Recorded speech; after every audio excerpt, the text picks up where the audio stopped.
Ever wonder how these slick 3D titles and snappy text animations come to life? No, it's not magic. Okay, maybe a little.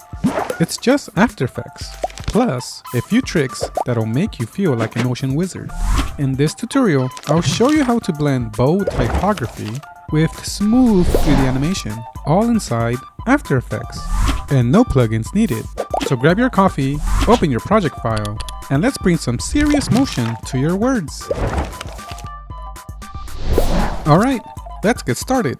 We're diving into Cinema 4D first. I already have a 3D model ready to go with some materials applied. I'll select one so you can see exactly how I've structured them.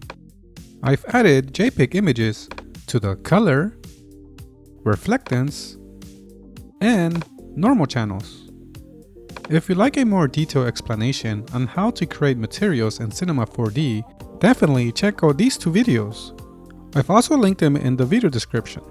So you might be wondering why I'm using JPEG images instead of Cinema 4D's built-in color system. Great question. If you apply just a solid color, the moment you import your model into After Effects, the colors won't match. That's why I always use image-based materials. It keeps everything consistent between Cinema 4D and After Effects. Alright, let's export this to After Effects.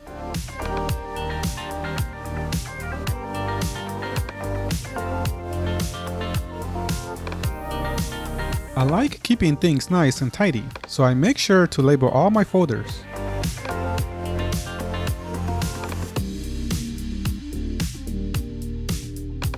I'll go ahead and repeat the process for my avocado and strawberry models too. Now that we are in After Effects, you'll notice the only thing I've got in my timeline is my color brand guide. You don't have to have this. This is just something I do. I'll have this layer locked so that it won't interfere. Alright, I'll start by creating the text for my first scene. The first word is going to be fresh. Alright, I'll duplicate that layer and change the second one to say ingredients. Yes, ingredients. I totally messed up here. But hey, don't worry, I'll eventually fix it way later in the tutorial. Alright, let's move on.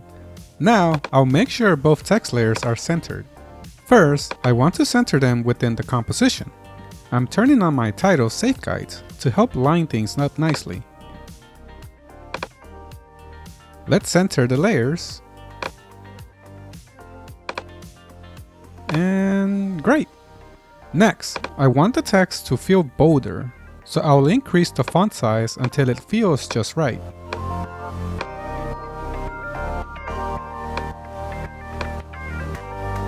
I'll do the same for our beautifully misspelled ingredients. Now, I want both words in all caps, so I'll make the adjustments.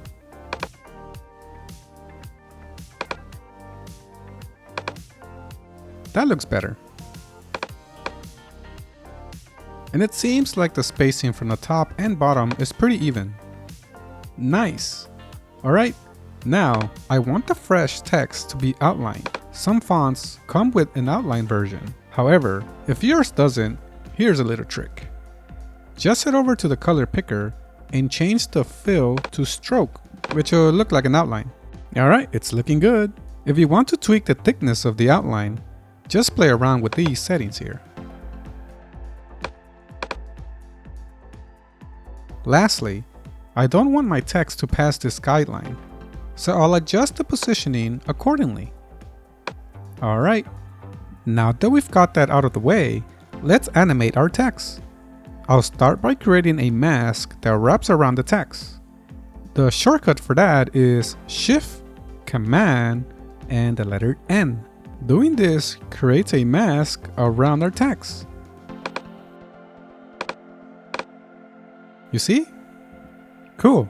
I'll go ahead and do the same for our ingredients text. Now it's time to animate. I'll head over to the text settings. And under the animate menu, you'll see several options to animate your text. We've got position, scale, skew, rotation, and opacity. If I wanted to use all of them at once, I could just select all transform properties. But for this animation, I'm going to stick with position only. Perfect. Now, let me figure out how I want this to move.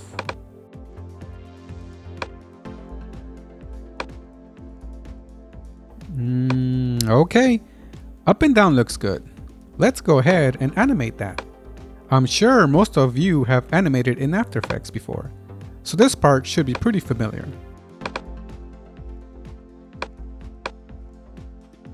Now, it's time to add some style to our animation.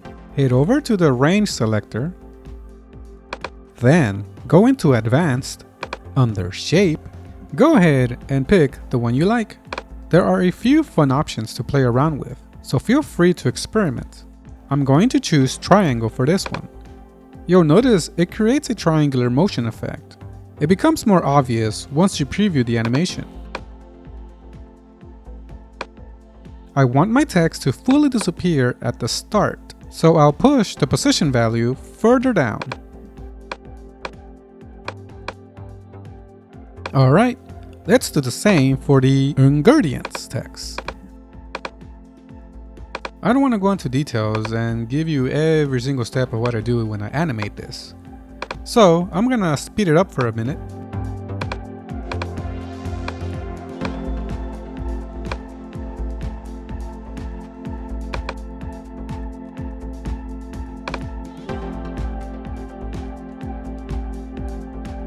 But this time, instead of triangle, let's try round.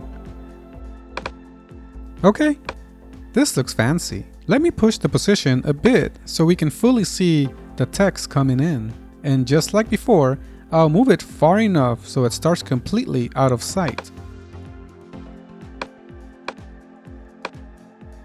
Alright, this looks good so far.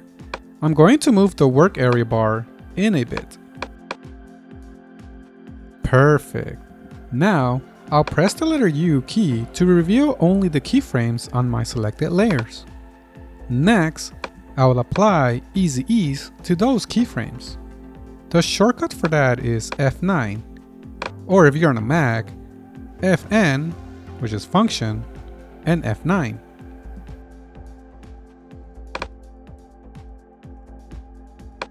Now, I'll change my frame preview from 2 to 0.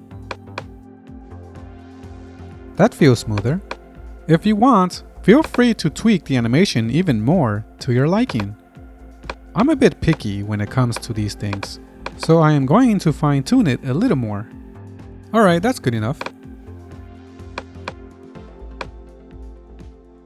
Next, I'll create a new solid layer for the background.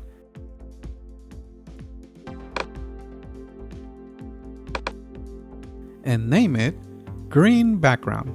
Very original. I'll apply the gradient ramp effect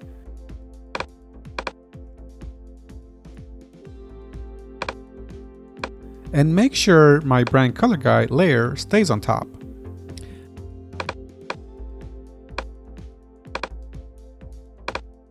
I'll switch the ramp shape to radio ramp. Then I'll adjust the settings to something I like. Since this is my green background, I will use the eyedropper tool to pick the brand colors directly from the guide.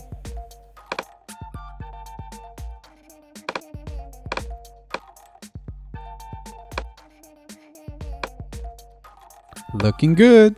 Now I'll add a drop shadow effect to the text.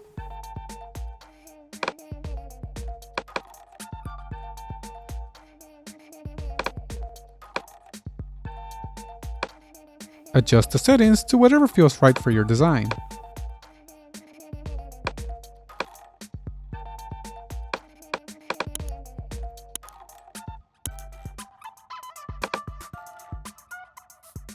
Once that's done, I'll just copy and paste the drop shadow onto the other text layer. Alright, time to animate both text layers together. To do that, I'll parent them to a null object. I'll create a new null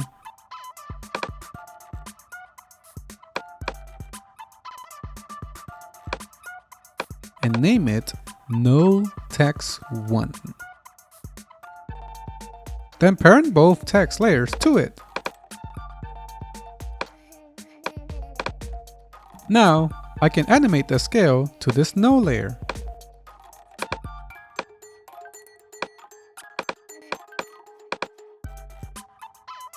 Looking good.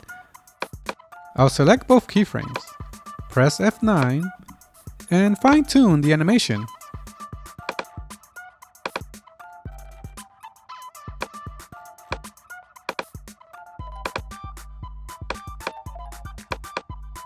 This is looking good.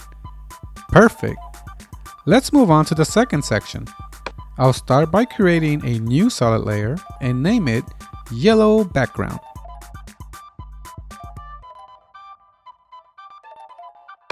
I'll move this one further down in the timeline and apply the same effects we use for the green background. You can either search for the effects in the Effects and Presets panel, or simply copy and paste them from the green background layer to save time.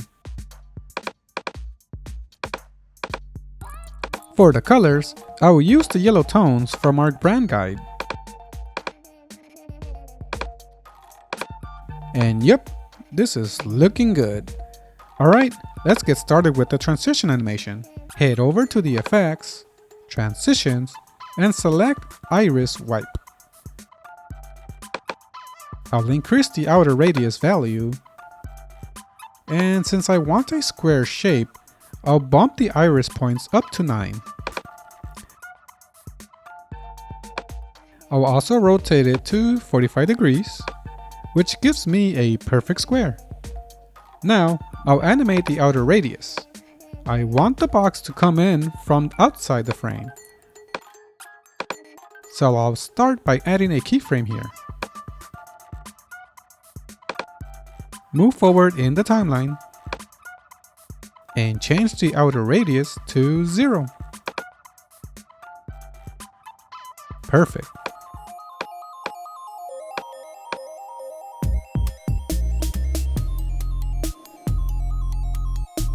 I'll select these keyframes and press F9 to ease them.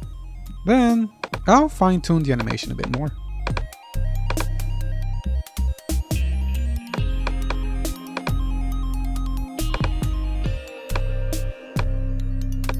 Next, I'll duplicate the yellow background layer and offset it by a few frames. Then, I'll go back to the first yellow background layer, change the fill from a gradient to a solid color, and pick a nice dark gray, which will be this color, from our color brand guide. There we go, the first transition is done.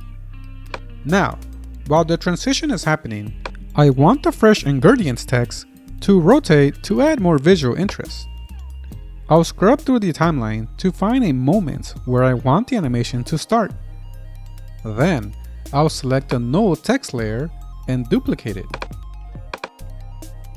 I'm doing this so I don't mess with the existing animation. I'll add the new animations to this duplicated layer and call it No Text 1 Master. I will link No Text 1 to the master no. I'll remove the old scale keyframes and add new ones that match the timing of this transition.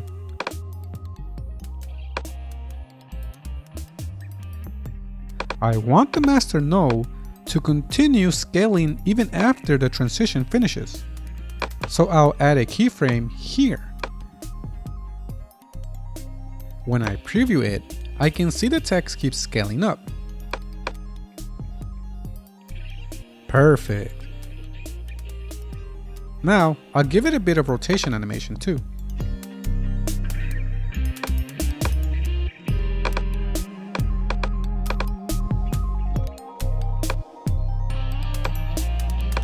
I'll press F9 to ease those keyframes. All that's left now is to fine-tune the timing. I'll tweak it a bit until it feels just right.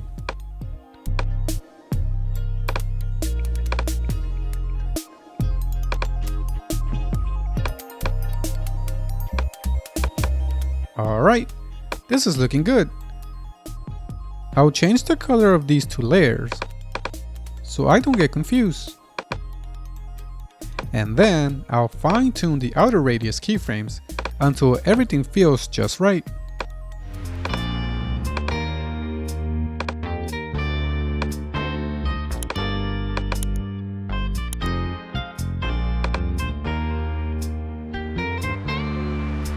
It's starting to come together nicely. To stay organized, I'm going to trim the clips from the first scene by pressing Shift-Command-D. Then, deleting the parts I don't need. I'll also update the colors of my null layers, so they are easier to spot. Now, for this section, I want to create a wall of text as background, so I'll type out the text I want to use. And where the heck is the text? Oh wait, yeah. I'll drag that new text layer to the top so I can actually see it. Perfect. I'll scale it up and center it in my comp.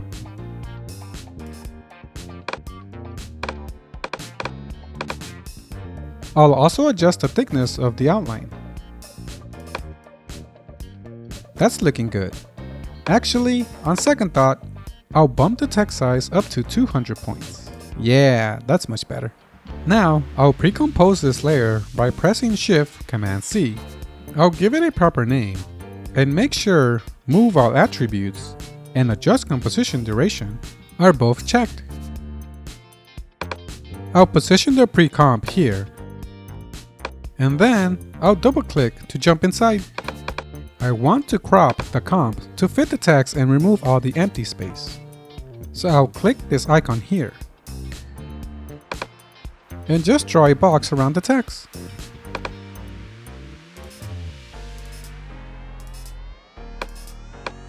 Then, I'll go up to Composition and select Crop Comp to Region of Interest. That trims away all of the extra space. I'll align the text to the center of this new comp, so everything's nice and clean. Now, I'm going to duplicate the comp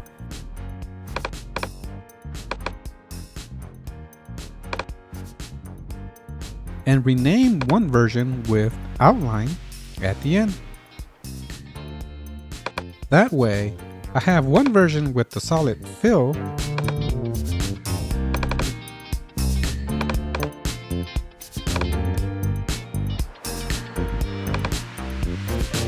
and another with just the outline. I'll drop both into my main comp and center them.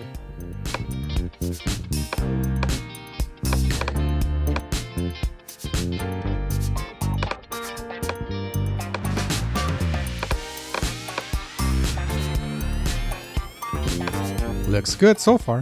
Next, I want to create a repeating wall of text that comes in from the sides. So I'll add the CC rep tile or repeat tile, and expand the right and left valleys to 5000. I'll copy the same effect over to the outline version too.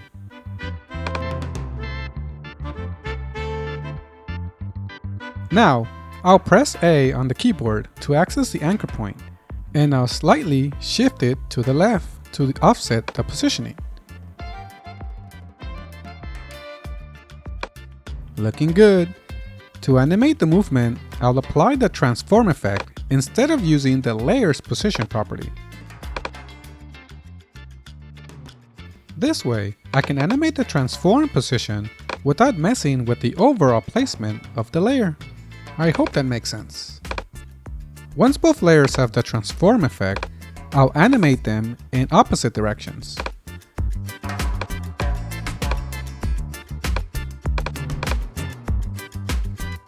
One going left to right,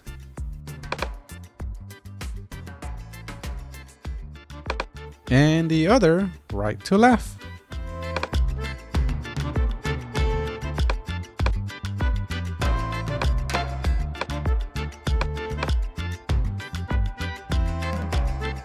Alright, this is coming together. I'll go ahead and duplicate these two layers and position one set at the top and the other at the bottom.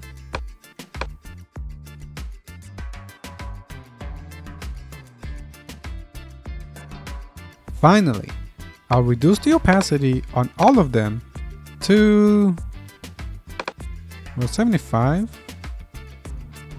50%. Yeah, 50 looks good. Now, I want these words to show up only when the yellow background appears, so I am going to track matte them to that layer. With all my text layers selected, I will link the track matte to the yellow background layer. Alright. I just need to make that yellow background visible again. Perfect. Now, the wall of text only starts to appear when the yellow background comes in. Exactly what I wanted. Let me run a quick preview. Yep, this looks great. Okay, now for the third section. I'll follow the same steps as before. First, I'll create a new solid layer and move it to where I want this scene to begin.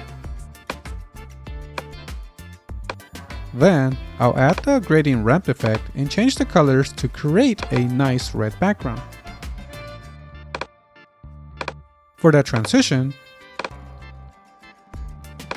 I'll use the CC Radio Scale Wipe.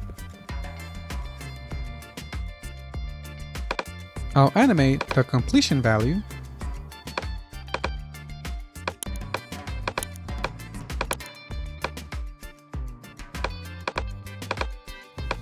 Perfect! I'll smooth out the animation a bit.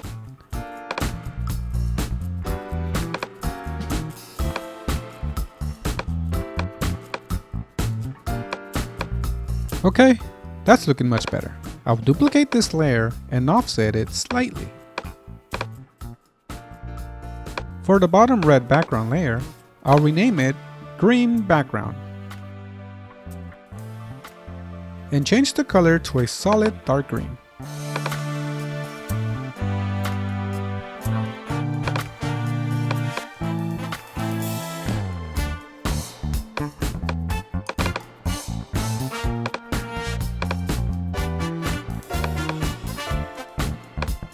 That's looking good. But wait, what if I reverse the transition direction for both layers?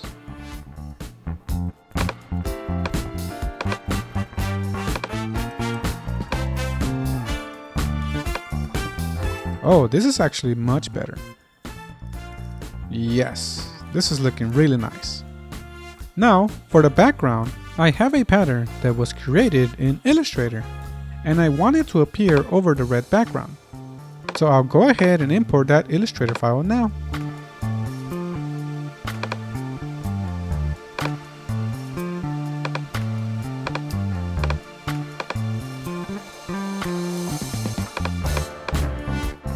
Alright, I'll go ahead and drag that Illustrator file into my timeline.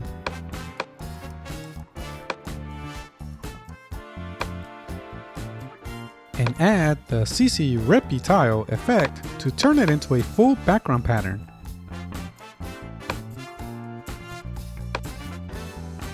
I'll expand all the sides to 5000 points, so it fills the screen.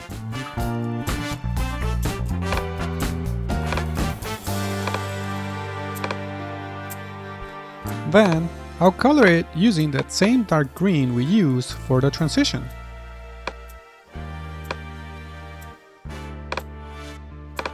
And lower the opacity to 50%. Nice. This is looking really good. Now, I want those strawberry patterns to only appear when we see the red background. So I'll use Track Matte and parent it to the red background layer. Then, I'll unhide the red background so it shows up properly.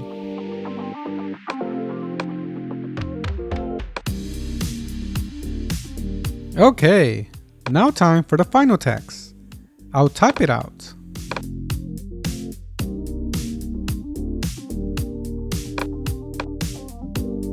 Center it. increase the size, and change the color to white.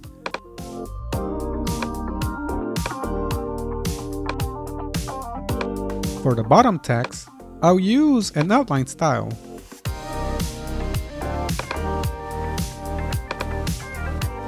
Bump up the size a bit.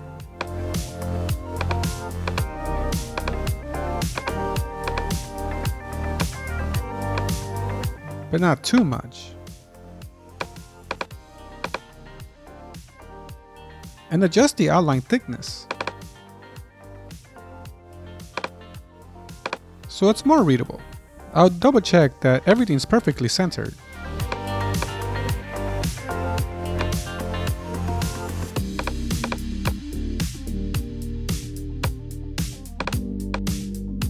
Yes, this is looking much better. Alright, here's what I want. The text should animate in front, right to the left, with a little bit of drag between each word, like a smooth cascade effect. To do that, I'll go into the Animate menu for my text layer and choose Tracking. I'll start by animating the tracking amounts.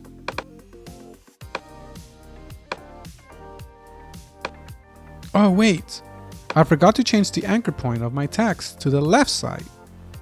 Let me fix that real quick.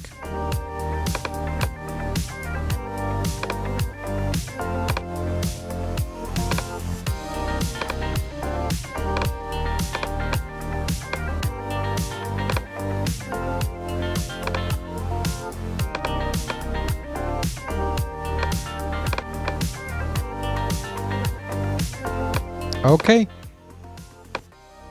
Now I can animate the tracking properly. Let's set it to 100.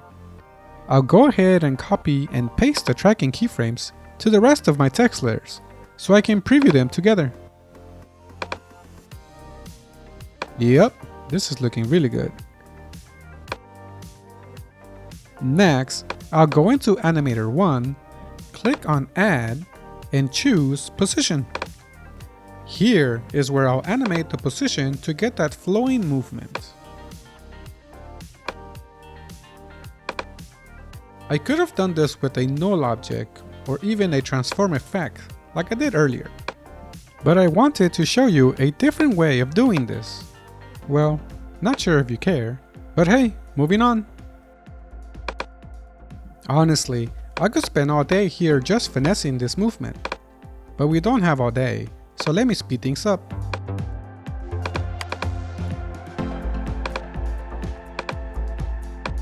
Perfect. Now that I've got the animation looking the way I want, I'll go ahead and copy the position and tracking amount keyframes and paste them to the rest of my text layers. I'll delete the old keyframes I pasted earlier. No need to keep the extras. Alright, now I'll track mat all the text layers to the red background layer.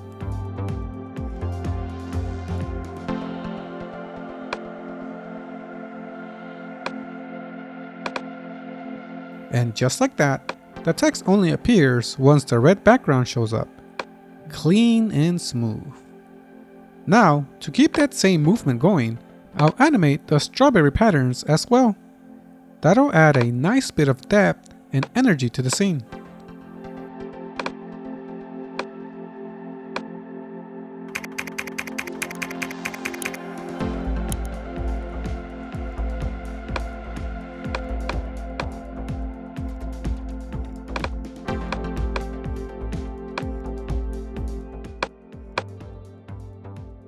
Alright, that looks really good. Now, I want the text from the yellow background section to animate towards the left. So I'm going to parent all these layers to a new node layer.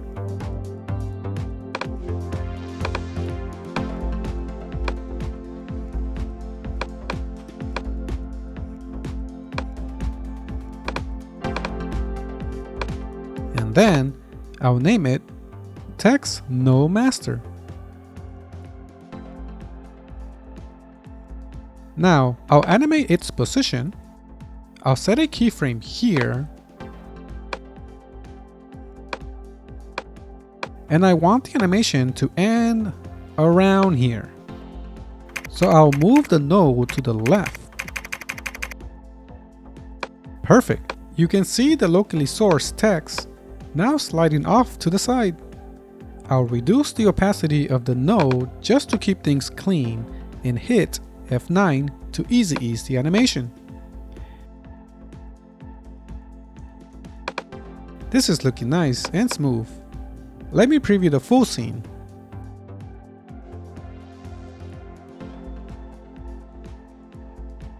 Okay, everything's looking really good, except I still haven't fixed the ingredients typo. I can't believe it's taking me this long to fix that. Alright, let me trim the layers for the green background section first. And finally, the moment you've been waiting for, adding our Cinema 4D models. Let's go ahead and import our 3D models. If you want a detailed breakdown of how to import 3D models into the latest version of After Effects, check out this video here. I'll have a link in the description of this video. I also have a separate video on using HDRI maps for lighting.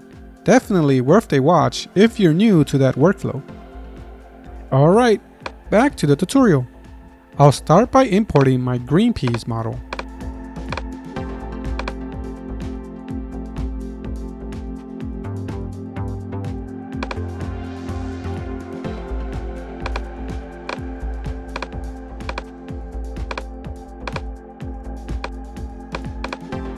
Then the avocado,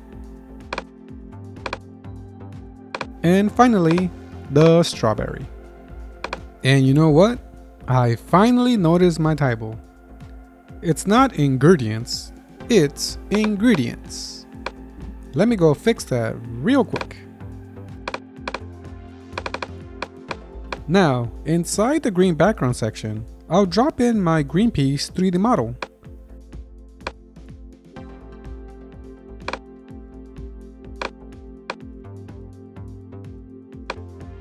I'll resize it to match the comp size and hit OK. Then I'll create a null object, rename it Green Peas Null, drop its opacity, and enable 3D. I'm going to parent the 3D model to this null layer. Perfect. Now, I can animate the null instead of the model itself, which gives me way more control. Plus, if I want to reposition or duplicate this animation for another model later, I can do that easily without messing anything up. I'll show you how in just a second. Alright, let's start animating the green peas 3D model. I want it to scale up right as the text appears. And I'll add a little bounce to give it some personality. Feel free to do your own thing here. You don't have to follow exactly what I'm doing.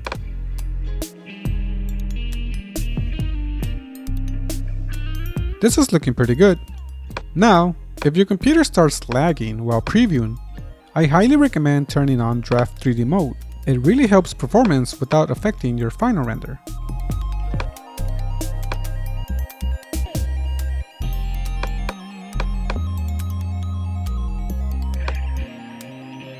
To add some secondary motion, I'm also going to animate the rotation values.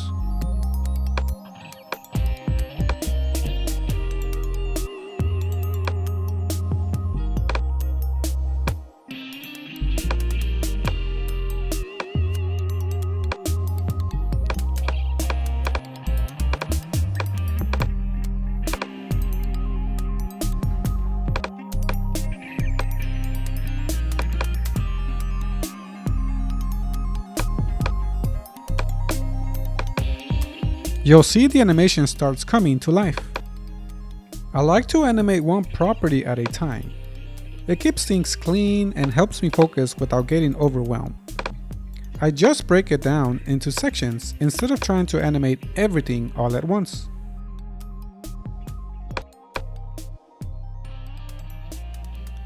For the ending, I'm trying to match the same rotation style as the text, just to keep the scene cohesive.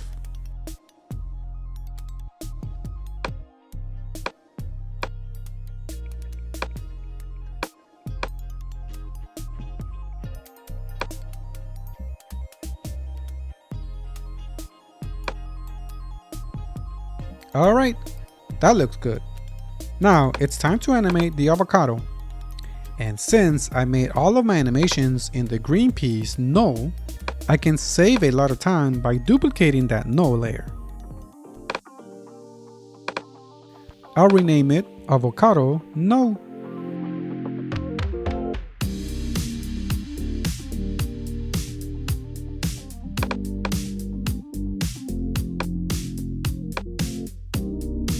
Then drag my 3D avocado model into the comp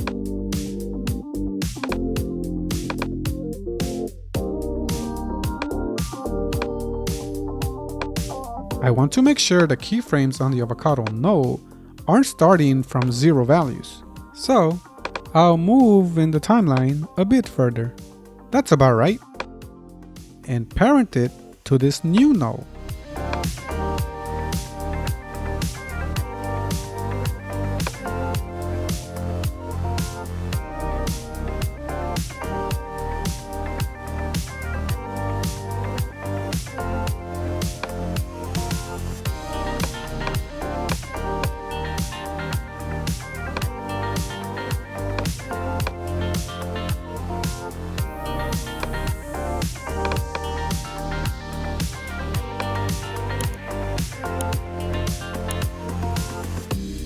When I preview the animation, you can see the avocado model is now fully animated, and I barely had to do any extra work. Huge time saver. Now, to make the avocado animation unique, I'll tweak the timing and change the outro. I'll delete the old ending keyframes and animate a new exit motion. For this one, I'll have it move off to the left, just like we did with the wall of text.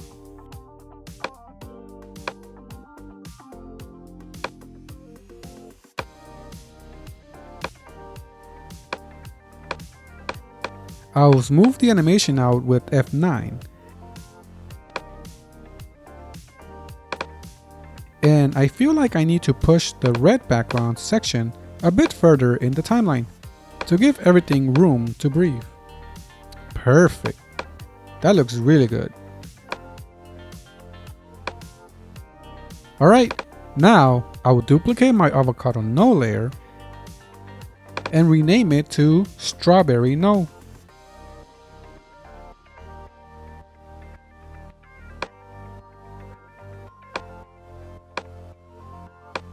I'll also change the layer color for both the avocado No and the 3D model layer so I don't get confused.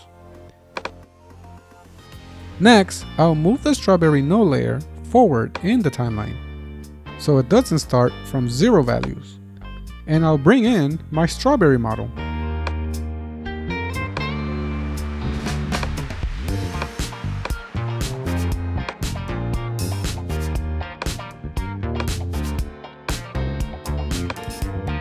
I'll parent it to the Strawberry No.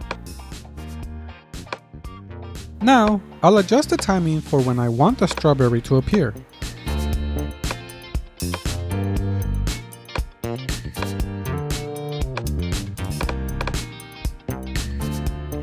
And play around a bit with the position of the model so it fits the scene better.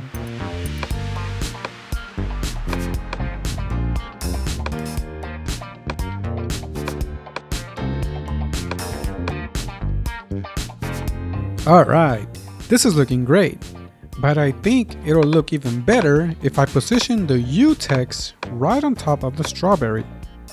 That'll help add a sense of depth to the scene. And here's the beautiful part of this whole setup.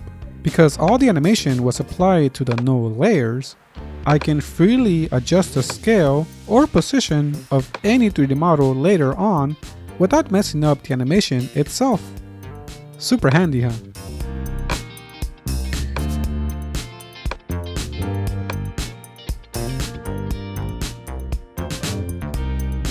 Alright, Time for the final touch, shadows. First, let's add an environment light.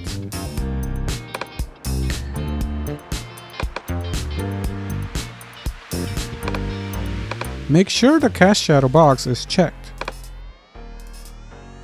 I'll move the light layer to the top of the comp, and I'll go ahead and turn off Draft 3D to preview the shadows.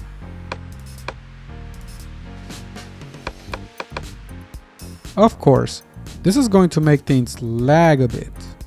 Let me check my render settings.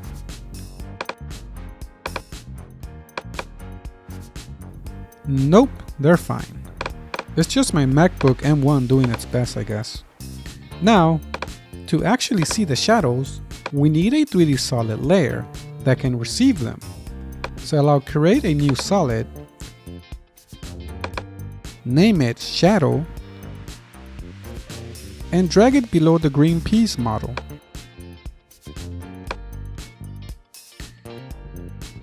Then, I'll go into the material options of this shadow layer and change accepts shadow to only.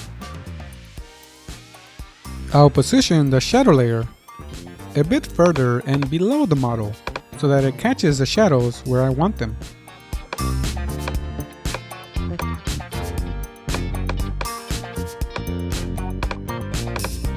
Alright, this is looking good. Now remember, this is all really up to you and how you want things styled. Alright, now I'll cut this shadow layer and place it below the avocado 3D model. Then I'll adjust its position to match the avocado section.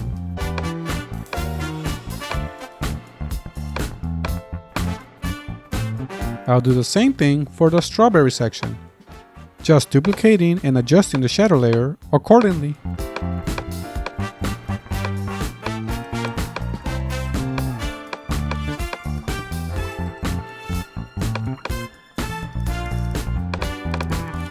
Everything's lined up. When I do a quick preview, you can really see how it all came together. Let me go ahead and increase the render settings just to see a cleaner version.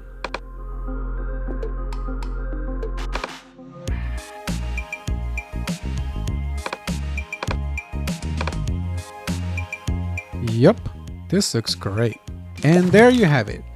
Now you know how to create this amazing motion graphic scene with 3D elements directly inside of After Effects. If you found this tutorial helpful, please leave a like and subscribe to the channel. Oh, and also share it with others, that will really help me. Thanks for watching Tutos, your tutorial channels. Till the next one.